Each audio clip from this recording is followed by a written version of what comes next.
Šiandien toks makiažas su spalvotais akių kontūro pieštukais ir naujų ultradrėkinamųjų lūpų dažų.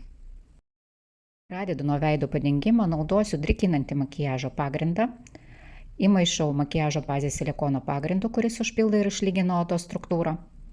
Ir viską padengsiu specialiu skystam makiažo pagrindui skirtų teptukų. Viską sumaišau ir padengiau tolygiai visą veido odą. Jau galite pamatyti skirtumą.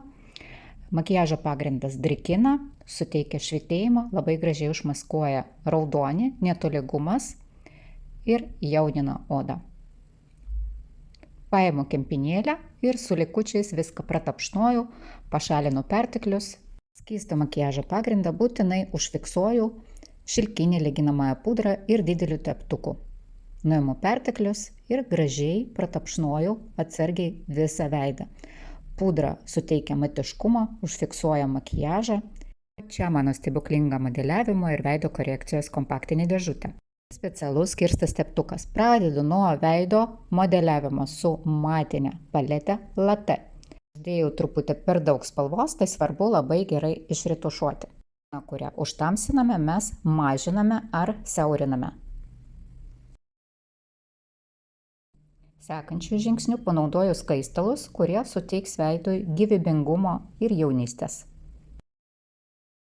Skaistinanti paletė Glazed dedu ant skruostikaulio, tam, kad pabrėžti ir iškelti šį vietą, taip pat trupučiuką virš antakių, virš lūpų, kad paputlinti lūpas ir nosytę. Tamsiai matinę paletę Latte taip pat panaudoju tam, kad sukurti naują lanką, pakelti užkritusį voką ir padidinti akį.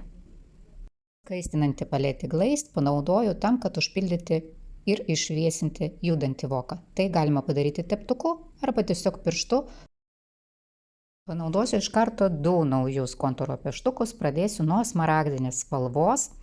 Nupiešiu strėlytę kuo arčiau blakstienų linijos, kad nebūtų visiškai jokio tarpo. Ir link išorės pakeliu uodegytę į viršų tam, kad pakelti užkritusią akį ir padidinti ją. Vedu bronzinį akių kontūro pieštuką nuo vidinio kampo iki viduriuko ir sujungiu su smaragdiniu pieštuku. Labai lengvai prasieinu su bronziniu pieštuku ir apatinę blakstienų liniją ir būtinai išretušuosiu. Kaipgi be tušo. Mano favoritas šiuo metu yra Lash Love Fonorama tušas, kuris puikiai pradažo kiekvieną blakstieną, pakelia nuo šaknų, ilgina, storina, yra labai atsparus ir hipoalerginis. Įvertinkit skirtumą. Prašukuoju antakius ir išvalau pudros likučius ir vandeniu atsparių antakių pieštukų pakoreguoju antakių formą, dapiešiu plaukelius, pridedu trūkstančią uodegytę. Čia taip pat labai svarbu nepersistengti. Dar kartą prašukuoju. Dar kartą galima pamatyti didelį skirtumą tarp akių. Lūpoms panaudosiu savo naują meilę ultradrėkinamąjį lūpų dažą Hushed Blush. Labai graži subtili spalva, tobulai tinka dieniniam makiažui, o formulė, kurioje yra saulėgrąžų aliejus ir vitaminą E, puikiai drėkina lūpas. Ar tau gražu? Pakomentuok.